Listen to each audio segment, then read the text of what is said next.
Hello, welcome. Give people just a few more minutes. Hope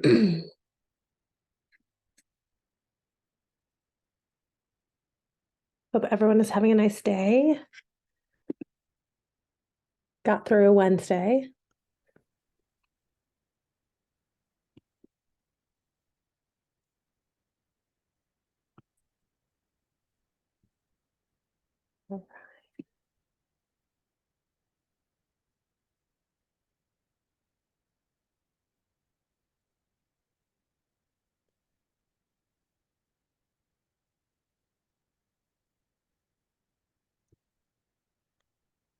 All right, we're going to get started at like 7:03 just to give people a little bit of a buffer. 7:03 Eastern. Sorry, forget that we're all over the country. If you can let me know in the chat, maybe where you're from and how long you've been a CSHS advisor, or if you're not an advisor yet, that you're not an advisor yet, that you're just kind of checking it out.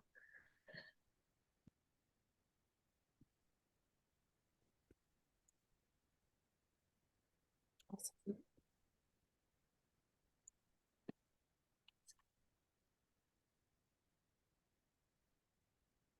Cool. It's a lot of newbies. Hi, Mark. It's cool to see names. Hello. That you see on email. Thanks for being here. New, learning, first year, awesome. Very cool. Or not an advisor, either way. First year, second year, great. You are in the right place, for sure.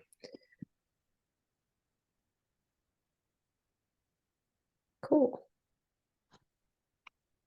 All right, so my goal tonight is to share some things, talk about sort of what to expect for the first semester, what you should be doing in the fall. If you are, intending to get started in the fall, if you're not intending to start until the spring, then you would just shift. So you would start doing these things in the spring instead. And then have enough time at the end for any questions that anybody has. Make sure that we get things sorted out if you don't have access to resources and you're already an advisor. And yeah, hopefully everybody leaves here feeling good about your chapter. So this is the first one of these that we are doing. And our goal this year is to have 2 webinars a semester, one for advisors and one for students. The one for students this semester that we're working on is a pretty cool partnered webinar that your students can either attend live or they can watch the recording. You can share it with them via recording.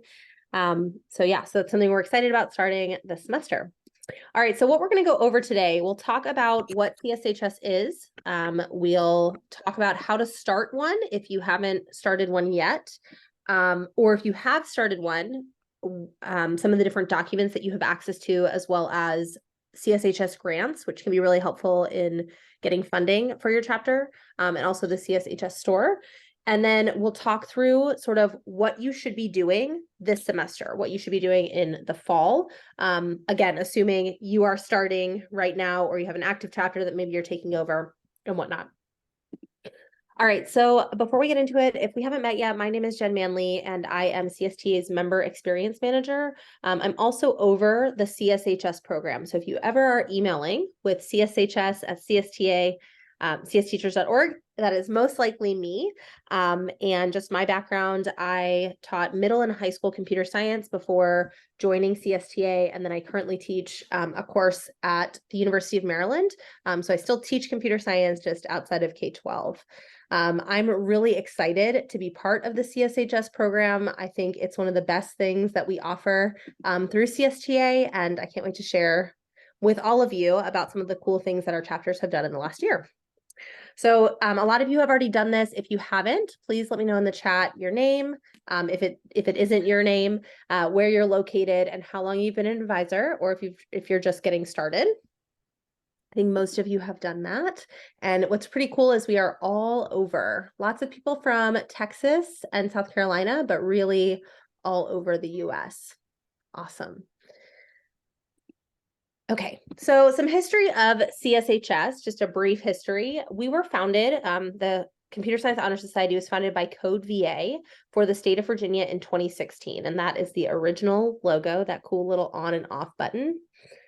If you do get kicked out, no worries, I'll let you back in, but this will also be recorded, so you'll have access to this later as well if you have to leave or you get kicked out or anything like that. CSHS in its current form has been operated by the Computer Science Teachers Association since 2019. And since then, we've made it a truly national honor society. We have chapters all over the country. We have, I think, one chapter at an American school internationally, but generally speaking, we are mostly in the US. CSHS has a pledge, and your students, if you choose to start a chapter or you are starting a chapter, during their induction ceremony, will go through this pledge, and they are just pledging to honor service, equity, and excellence as a member of CSHS.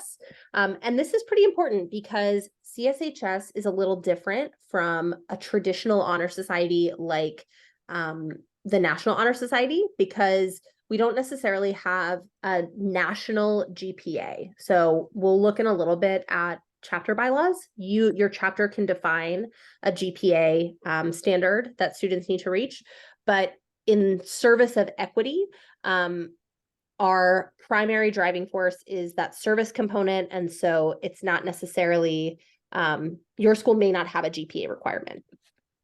So CSHS is an honor society for high school students. It encourages enthusiasm in computer science.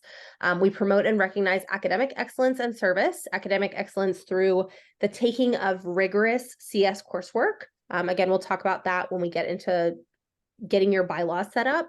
But that is what CSTA defines as far as that academic rigor is. Students need to have taken a rigorous computer science course. And then the best thing about CSHS is that it creates an affinity group for CS students. So last year we had our very first ever leadership summit for our Computer Science Honor Society, and we had over 100 students, and it was so cool to see them be in community with other CSHS members just like them. Some fun chapter statistics. We currently have 214 active chapters across the country. We grew, I think, 30 chapters last year. So we are an organization that is still growing and getting bigger, which is very cool. We had over 25,000 service hours completed last year, which, based on the number of chapters reporting, is an average of 196 per chapter. Which is awesome because that is just means that our students are out in their community and participating in service. 34% of our chapters are at Title I schools. 39.5% of our students identify as female or non-binary, and 28.2% are from historically underrepresented groups, which I included these statistics because one of the goals of CSHS is to be able to offer an opportunity for recognition and service to all students. And, one of the things that we always talk about as computer science teachers is how to get students from all groups involved. And CSHS is doing that, which is great. We have this fun map that, oh, sorry, I need to put the slides in the chat. Here are the slides, you can have them. That if you're on the slides, you can see the map a little bit more up close, but as you can see, we have chapters all over the US. It's not just one region, which is kind of neat given that it started with Code VA. So we're not just on the East Coast, we are truly all over. So some reasons you might want to start a CSHS chapter, since I know some of you are just checking it out, bringing positive attention to CS in your school, getting more students to participate in computer science in some different ways. So CSHS, they need to have taken one computer science course, one rigorous computer science course, however you define that in your bylaws. But it's another way they can participate, a little bit less structured than a regular course. We promote a sense of belonging in computer science by creating that affinity group for students, and we empower students to become computer science advocates within their communities. So we'll talk about this a little bit later, but one of the cool things we get to do with CSHS is we get to grant money to some of our chapters every year, which allows chapters to do service projects in their communities, and the things that they end up doing are very cool. They put on code nights. They go into elementary schools. They might serve their community in other ways, but they get to do that through CSHS.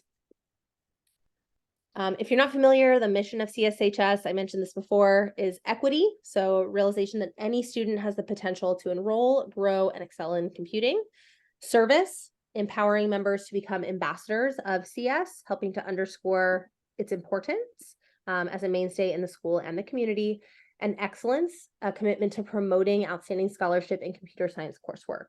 And our schools do this through different opportunities for students to engage in learning and mastering content in their programming for CSHS. Some benefits that you might see in bringing CSHS to your school. Students are going to develop leadership skills, whether they are in an officer position or maybe they are just being of service to the community, building CS awareness through activities. And our students love getting graduation cords. So there is a CSHS graduation cord that your students can order, that you can order for your students, and it's just another way to recognize them.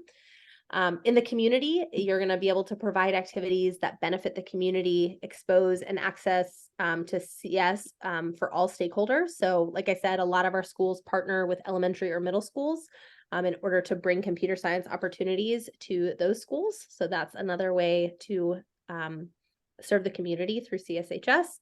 And this can help you build a CS program at your school. So because your students become ambassadors of computer science, they talk to their friends about it. It's something else that they're excited about, and you might end up recruiting more students to join. All right, so now we're going to get into the nitty-gritty. We're going to talk about how to start a chapter, and then we'll talk about what you should be doing this fall. Okay, now that we have a little bit of background on CSHS itself. So the first thing is that advisors need to be a CSTA Plus member. So a lot of our advisors, their schools are able to sponsor them to become CSTA Plus members in order to start a CSHS chapter. We also have opportunities for scholarships if that's something that you need. You'll then meet with the appropriate school administrators to propose a CSHS chapter. Definitely want your administrator on board. Recruit a core group of motivated students to establish the founding mission and complete much of the work. So one thing that I would encourage you, if you're thinking about starting a CSHS chapter, the best thing that you can do is have a group of students that you sort of recruit to be the founding members, the founding officers, and work through some of that initial chapter startup with things like our bylaws and the functioning of the CSHS day-to-day. Make sure you review the CSHS documents, constitution, the bylaws. If your chapter is new, you definitely want to draft your chapter bylaws new, or maybe you had an advisor, the advisor left and you don't have the bylaws anymore. That's okay. You can start from scratch. We have a template.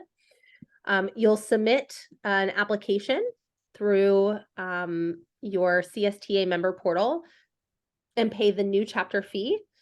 You can apply for a chapter grant. We release those in November and December. That chapter grant can actually go towards your startup fees or towards a project that your chapter might be doing. Hold your first meeting to elect officers and plan induction, and then plan all of the activities that your chapter will do. This is a lot. So like I said, we're going to focus on some core activities that you should do first. Okay. And if questions come up, feel free to drop them in the chat. I will pause after each of sort of our big pieces that we're looking at to see if I missed anything or if there are any questions, but if things come up, definitely drop them in the chat. All right, so let's say you have decided to start a CSHS chapter. CSHS provides support to our local chapters through program management, virtual community for society advisors to share best practices.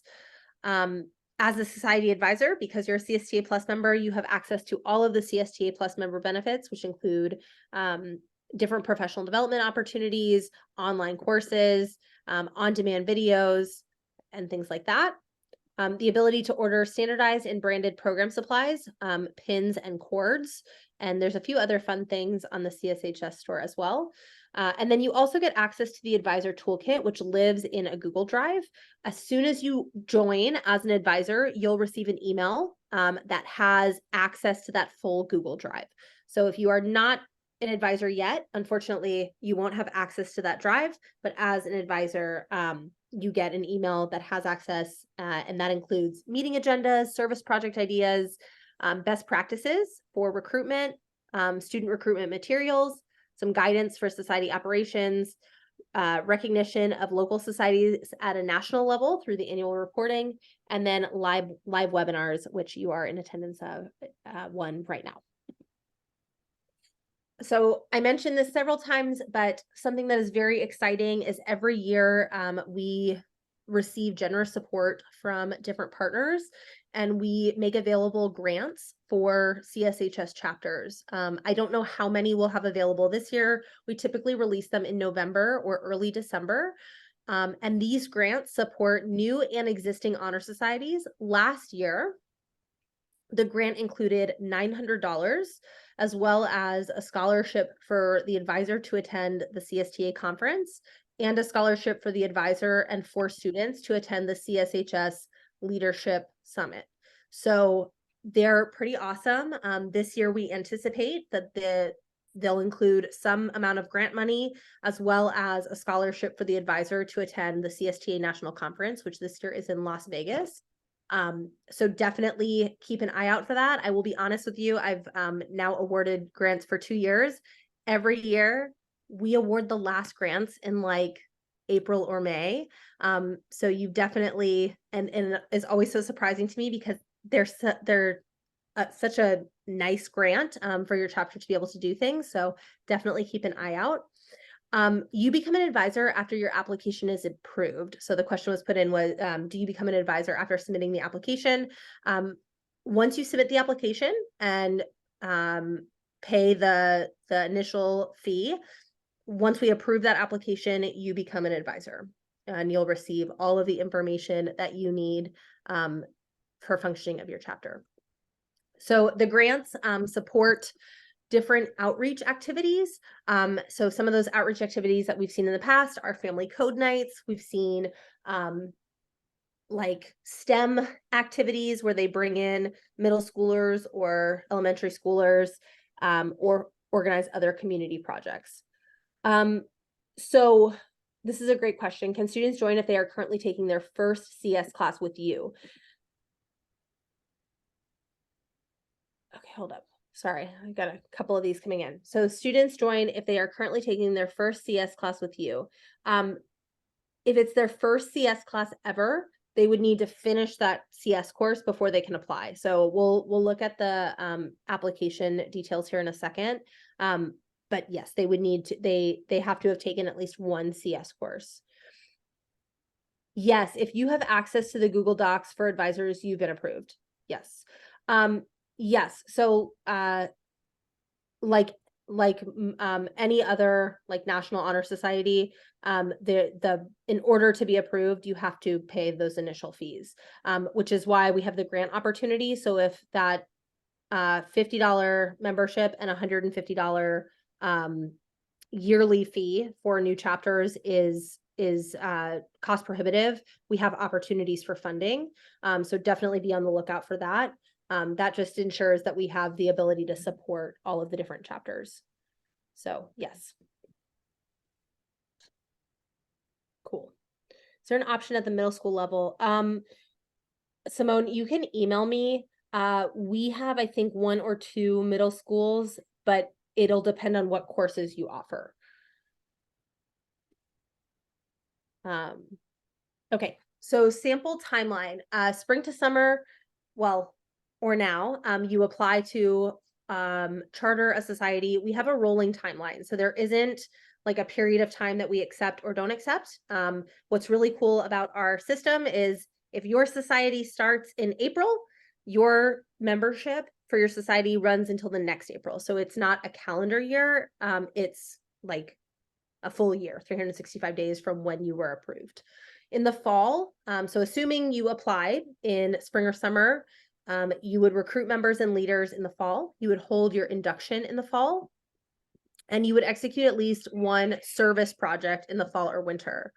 In early spring, you might offer an opportunity for hands-on or experiential learning with a community partner or a tech professional. You might have another service project. You might have other sort of projects that students are taking on during that time. But we find that typically societies are doing one service project in the fall and one service project in the spring. In mid-spring, you would order cords for graduation if that's something that you're going to do for your students. The school that I worked at that had a CSHS, students paid for their cords. We ordered them, but if students wanted the cords, they paid for them. So it wasn't an extra expense for the society. It was students decided if they wanted them or not. So that's up to you. And then in late spring, you complete the annual report, plan recruitment activities, and get ready for the next year. The CSHS store, if you are an advisor and you need this, the CSHS store is linked in the slides. And like we mentioned, we have honor cords, we have pins, and then we have stickers if you want to offer stickers to your members. All right, so here's what you will probably do in the fall. That's what we're about to get into with this school year. So assuming you are in your first year, you have started a society, here's what you're going to do.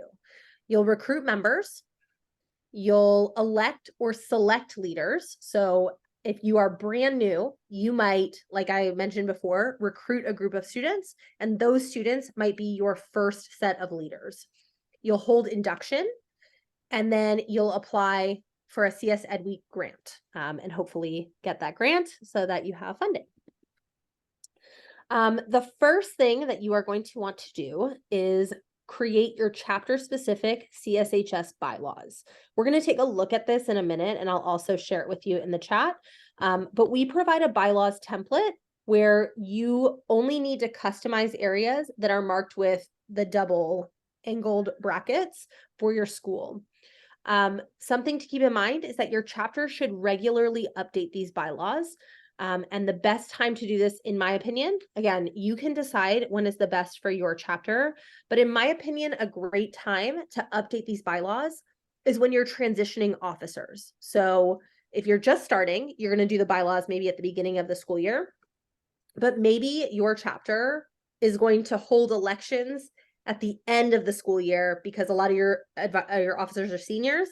And so you're holding elections at the end of the school year, and your outgoing and incoming officers would work together to update those bylaws. You want to make sure that the bylaws are updated on a regular basis. So we'll take a look at the bylaws. I'm going to go ahead and share the link with you all.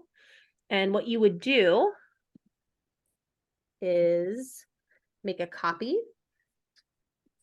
And you can see that this bylaws template has a little note that says customize based on your chapter's needs. And you can see in bolded with angled brackets where it needs to be updated. So anywhere you see angled brackets is where you would update it for your chapter. One thing I want to point out, so there's a lot of things on functioning, on how the society should run. But one of the things I want to point out that we often get questions about is the question of eligibility. So one of the things that we often hear from teachers is they want to know what the GPA requirement is. And at the national level, we do not have a GPA requirement because GPA varies from school to school. And what your society recognizes, like you may prioritize service, for example. And so you may not have a GPA requirement. You may just have a requirement where there's, demonstrate service and leadership. Schools that do have a GPA requirement typically have a GPA requirement that pertains to computer science courses and not to all courses. So if you were to say you must have a B average in computer science courses, when students apply, that's what you're looking for is that B average in computer science courses, not necessarily in all of their courses, because CSHS is a recognition for computer science and not necessarily all of their other coursework. Okay. So as you can see, kind of scrolling through it, I know a lot of you are on this with me right now. There's a lot of different places to customize. So the first time you do this, it's going to take a lot longer than when you go and look at it every year.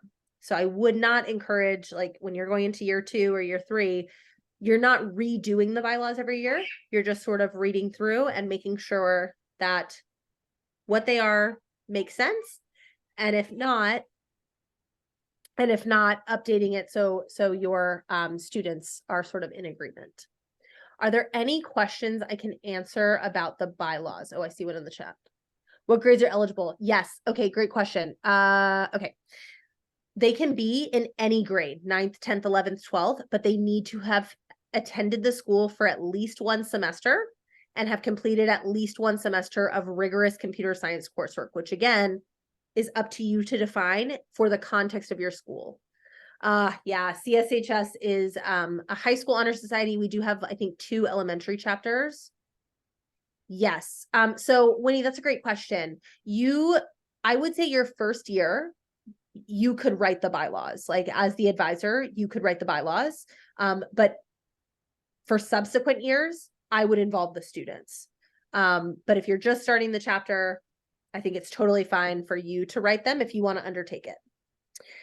Foundations of CS considered rigorous. That would be up to you. So I as an example, when I started teaching, the school that I taught at only offered foundations of computer science. So if I wanted to start a CSHS, that would have been the most rigorous course that my students could have taken that when they attended that school. So yes, I thought I put it in the chat, but let me put it again.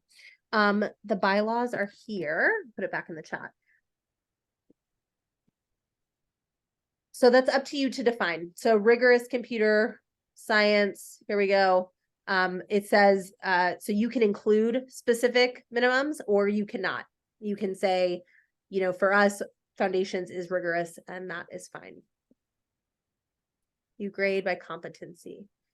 Yeah, so I think, you know, depending on that, and that's why it's open-ended, because schools' grading systems are different. And like I said, you know, to us, CSHS has 3 values: equity, service, and excellence. And so the service component is really important. And some of our advisors, you know, feel very strongly that service component should be, you know, sort of the most important thing, and that's fine too. Okay, so the next question that we get often, we don't have an elementary honor society at this time, unfortunately, only high school. That could be something in the future, but at this point, it's just high school. But email us so that we have it noted that we need to start an elementary one. All right. So a lot of you are new, but if you're not new, what are some ways that you recruit new members for your chapter? And if you are new, what are some ways that you recruit students for your classes?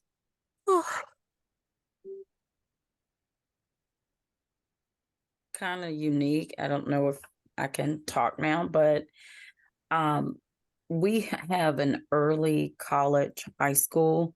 So a lot of the courses that the students are taking are college level.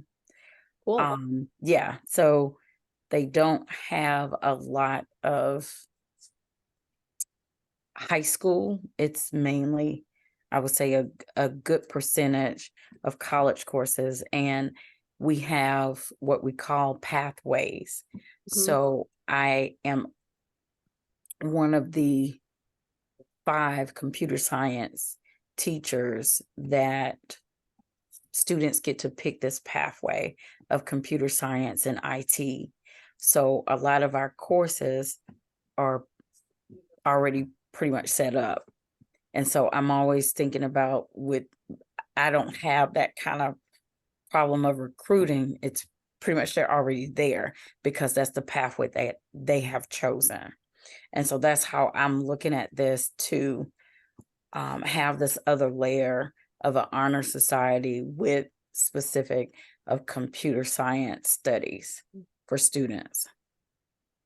Yeah, and you might find too, you know, they've chosen a pathway, but you may have students who are interested in CS and maybe are taking a course or two, right? Like even if they're not in the pathway, that might be interested in being part of CSHS because they're not getting that as much in their other, in like their day-to-day coursework. So you might have a really interesting sort of not like split of your students. You might have all the students who are in the pathway, and you may also have students who are interested in CS and, you know, maybe are not in the pathway, but would be interested in pursuing in college potentially, which is kind of cool. Okay, I see 8th and 9th grade students from our feeder schools tour our building. That's awesome. Yeah, that's a great way to recruit. Valid benefit to students, more than they pay to get the name on the list. Yeah, so Melissa, what we hear from our member, so first of all, definitely email me. I'm happy to share, you know, some of the statistics of what our students do, but and some testimonials from other schools. Yeah, but I'm happy to share. I'm sure there's also advisors who would be more than happy to talk with you or your principal, because I think what we hear from advisors is that they really appreciate that their students are able to. Yeah, so if you all, just because Zoom doesn't necessarily link to the same email that's in your profile, if you all will email me, I'll put the my email in the chat, CSHS at csteachers.org. I will share that with you, but our advisors say that they really appreciate that it's an opportunity for their students to enrich their computer science studies. So a lot of our chapters do like things around content, right? So they might do different workshops where they're learning things that maybe they're not necessarily learning in other classes or that they are interested in pursuing.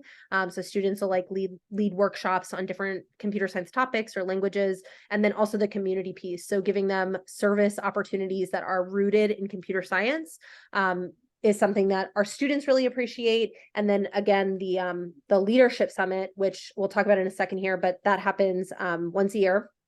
And that gives students an opportunity to present on a national level as well. So our leadership summit, most of the program is students presenting to other students. So definitely a lot of opportunities for leadership and growth. And like I said, I'm definitely more than happy to share that. The Leadership Summit is virtual.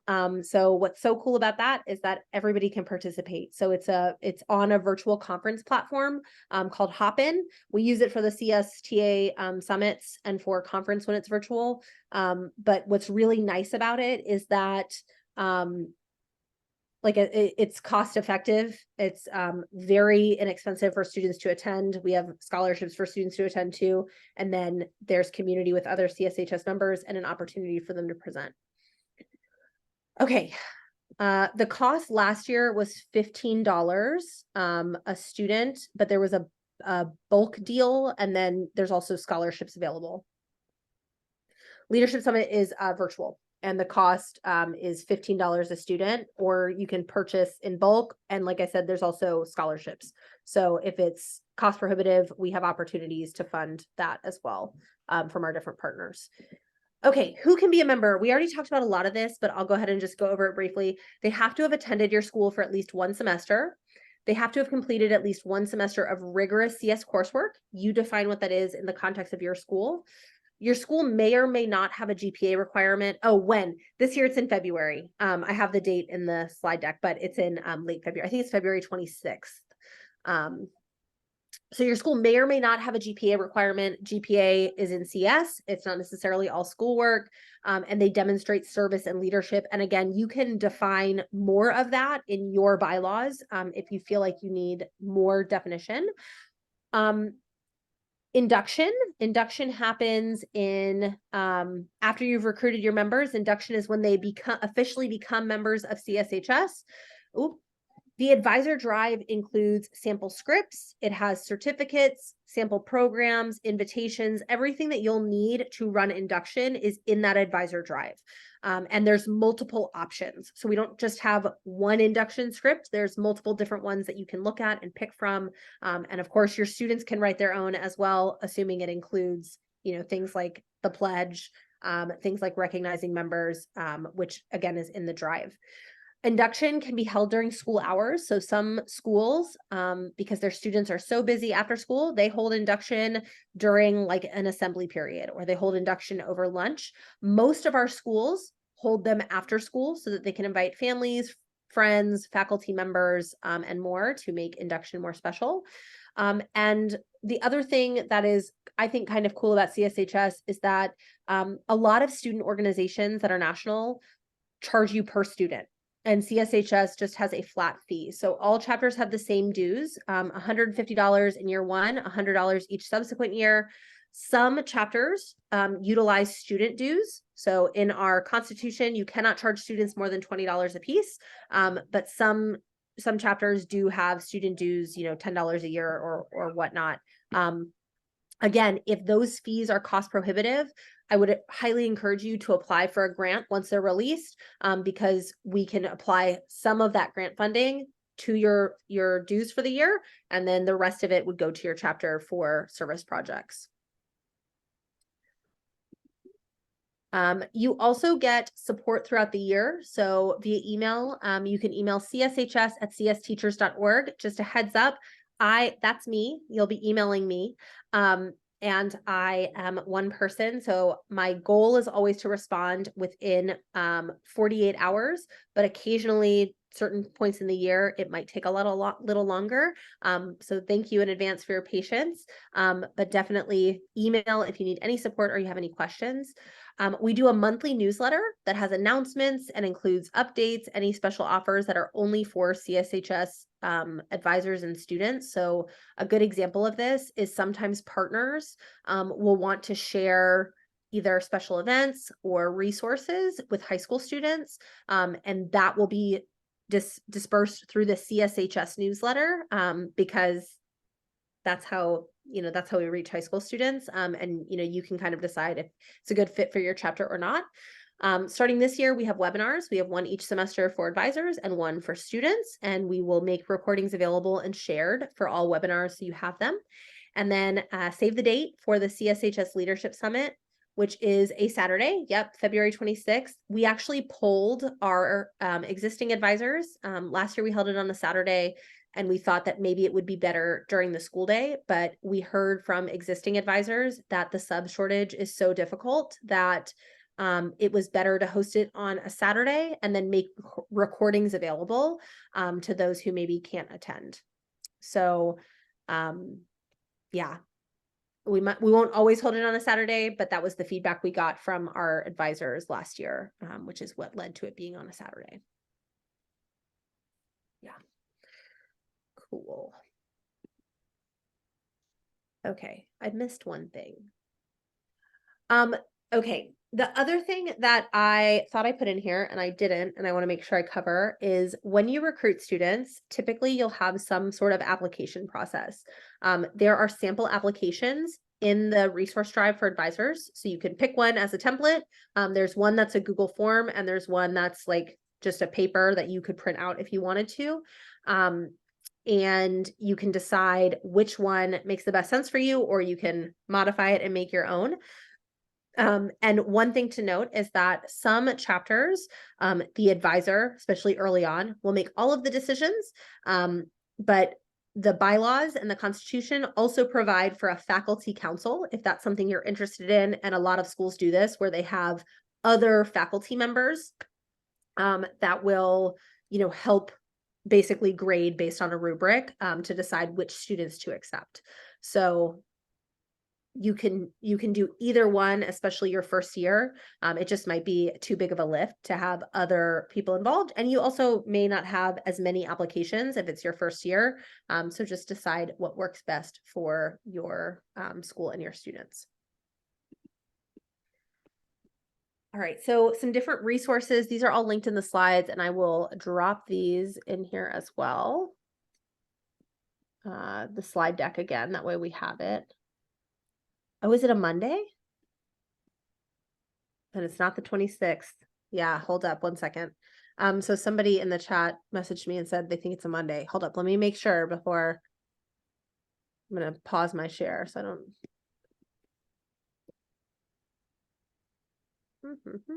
Okay. I am gonna put in the chat the slide deck again just so people have it. Just give me one second. Okay. February. The 24th. It is February 24th. That is on me. I'm so sorry. It was on cell 26 in my deck, which is why, or in this, in the resume share. Yes, February 24th. Yes, there are. Yeah, so inside the drive, and again, unfortunately, I can't share the drive because not everybody is an advisor. But there is in the drive, maybe I'll pull this as the featured resource for the newsletter this month. There is a resource of a list of service project ideas that other chapters have done. Let me see if I can find it real quick, and I'll just share it on the screen so we can look at it. Give me one second.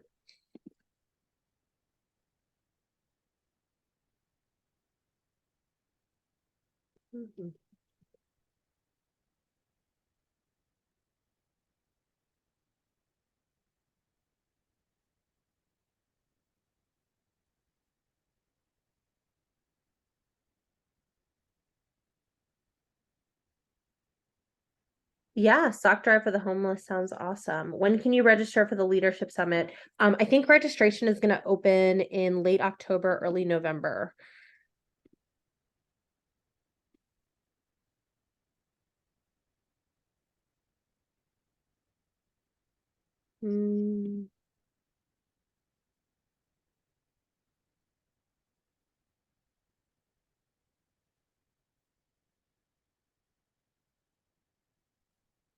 Okay, so some of the different things that are included in this. So you could do a sock drive for the homeless. You could do, sort of those broader service projects, definitely. And then we also share some ideas for outreach to elementary schools. So using things like CS First and their unplugged activities, teaching kids how to decode messages using cryptography, programming with blocks, not blocks on the screen, but like physical blocks. Supporting students with Cyber Start America, which is a really cool little extra challenge. Lesson plans for Hour of Code, so students can go teach it, hosting an Hour of Code night or day. Hold up. Leadership Summit is just for CSHS members. Yes, for students, if advisors want to come for the, or potential advisors want to come for the advisor programming, yes, that's totally fine, just because maybe you want to learn more. But for the privacy, it's a lot to manage with the privacy, so it's for CSHS members. Mark, did you have your hand raised? Sorry, I was looking at John's Yeah. comment. What has been successful with me, we do it every other week. So my students teach my leaders teach the kids a lesson once a week, and then the other week we go into the schools. So we teach Scratch, Python, and even Java.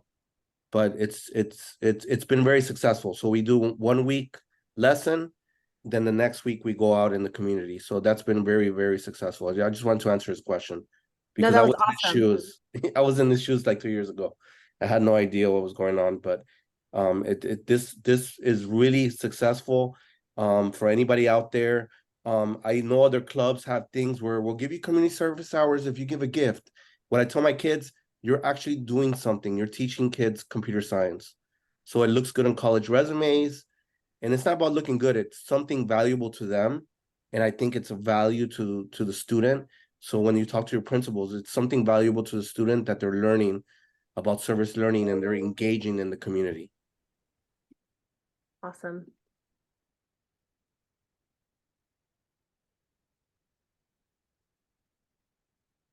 What other questions can I answer? Others chapters have done things like I'm trying to think about like I said, I just have so many tabs open right now. But if you email me, John, if you're an advisor, I think you're an advisor.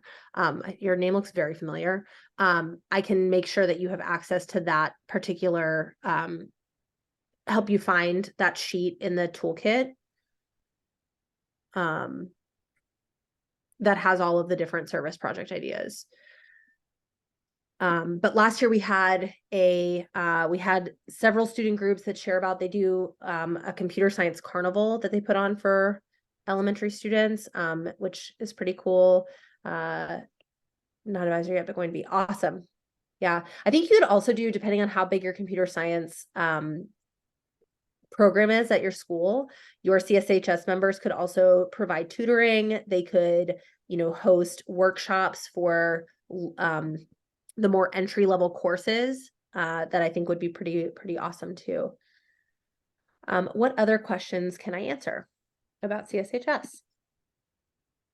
Can you clarify, double back for me with the I think it's 150 for the year and then 100 each next year, but there was also a cost of $50. Is Yeah. that per student who joins, or I wanted Yeah. just to clarify that. So CSHS advising is a benefit of CSTA Plus membership. So to be an advisor, you have to be a Plus member. And so that is for you. So CSTA Plus membership gives you access to all of our professional development opportunities. The larger ones are discounted. The smaller ones are included with Plus membership. The on-demand courses. So right now we have 4, we release 2 each semester. Different resources for classroom, like on-demand videos, slide decks from all of our previous events. You get discounts for classroom materials, discounts for practice prep, all of that. So that is for you. And then CSHS is $150 the first year, and then $100 each year after that. And every single year we have opportunities for grants. So if any of that is cost prohibitive to anybody who's listening, please just reach out, because we don't want it to be cost prohibitive. And so there's opportunities for that as well. Email. Yeah, I'm already a Plus member. Oh, you're good. Yeah, somebody else might not be though. So I want to make I've sure. read in this before. It's like, I'm already a Plus member, so Yeah. I'm not really getting any value there. I already paid for it. Yeah. So if you're already a Plus member, then that isn't, you're good. That's just, yep. So, but for anybody else who's listening, if something is cost prohibitive for you, please just reach out, because we have partners who make sure that everybody has that opportunity. Even if it's a lot. We understand that. I'm filling in the application, but I'm entering his address. If you private message me what you're entering, I can maybe look at it and see what the issue is. Just private message me his email, and I'm happy to look at it. Cool. On the chat, that's totally fine. I just don't want to share it with everybody. Great. Other questions that I can answer? Got a quick question. Yeah. I actually have a Miami CST meeting tomorrow. Awesome. So if I have a teacher that's like ready to go, what's the best advice I can give them? Just to email the email just posted? Yes. So you can have them email that email, or if you're able to, okay, hold up. If you're able to get on with them and fill out the application, that would be helpful. So if you got a computer and you want to show them, and I'm going to show you here, Dr. Sonia, I see that question about where's the application. I'm going to show you. Okay. Yeah, because other people have that question too, I'm sure. But Mark, if you are able to get on with them, I think that that's really helpful. If they're having issues or they need funding, just shoot me an email there and just I'll know to look for you. But yeah, definitely have them email me if they need help. If I need to get on a phone call with them, I can get on a phone call with them too, and find a time that works for them, or Zoom. Awesome. What's your email again? I'm sorry.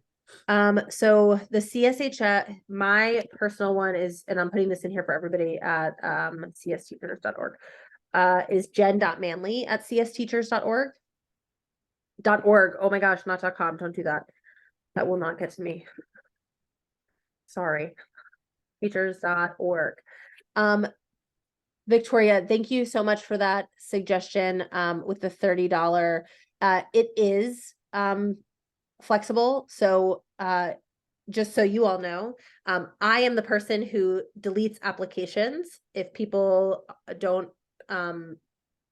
pay that invoice.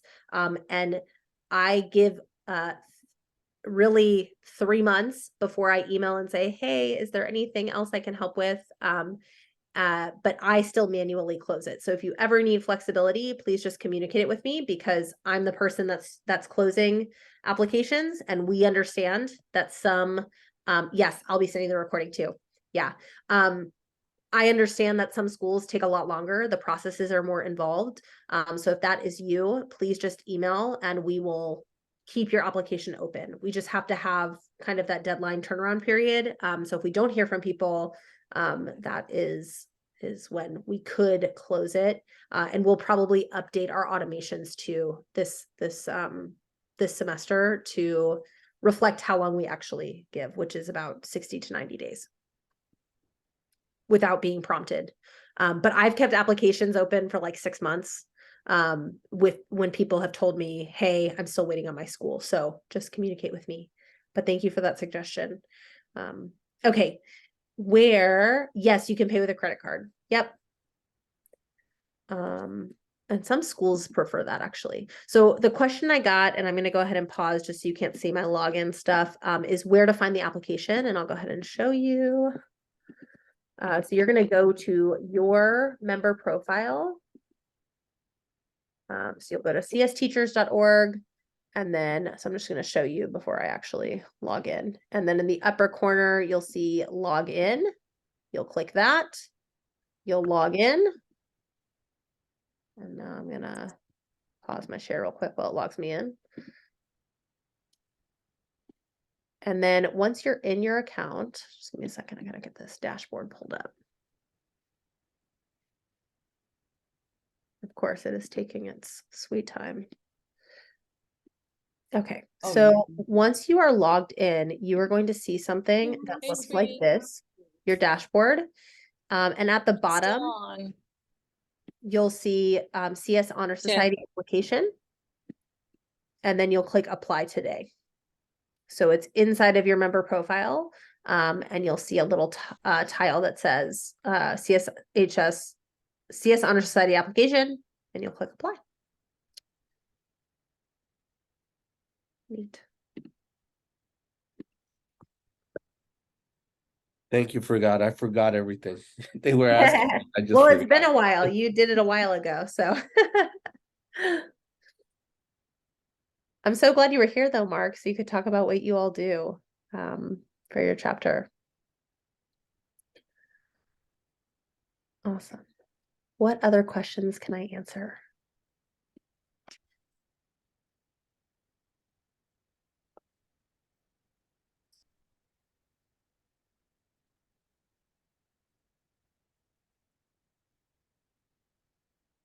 Okay, well, I will stick on if people have questions that they didn't want to ask in front of the whole group, which is totally fine.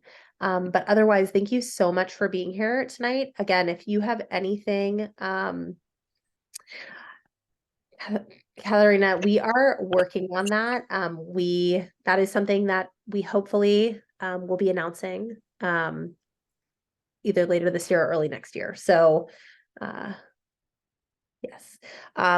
with the application, it'll ask you for some ideas, but you can, of course, change that, especially after you talk to students. Your students might have other interests as well, for service projects. So it'll ask you for some ideas, but they're not binding. Awesome. I'm so glad that you all attended. I'm glad it was helpful for many of you. Like I said, this is recorded. So within the next week, you'll receive an email asking you to do a survey. Let us know how it went. You'll get a certificate that says you came. So if you need that for professional development after you complete that survey, and we'll also send the recording. So like I said, if you need anything at all, if other questions come up, if you need help, or you want information on funding, please reach out, cshs@csteachers.org. And otherwise, I really appreciate you all being here. I appreciate you being CSTA members. And I hope you have a great rest of your day. Yes, Dr. Sonia. I wanted to ask you some questions afterwards. Cool. Let me stop the Yeah. recording so that it doesn't record. All right, hold up. All right. And stop recording.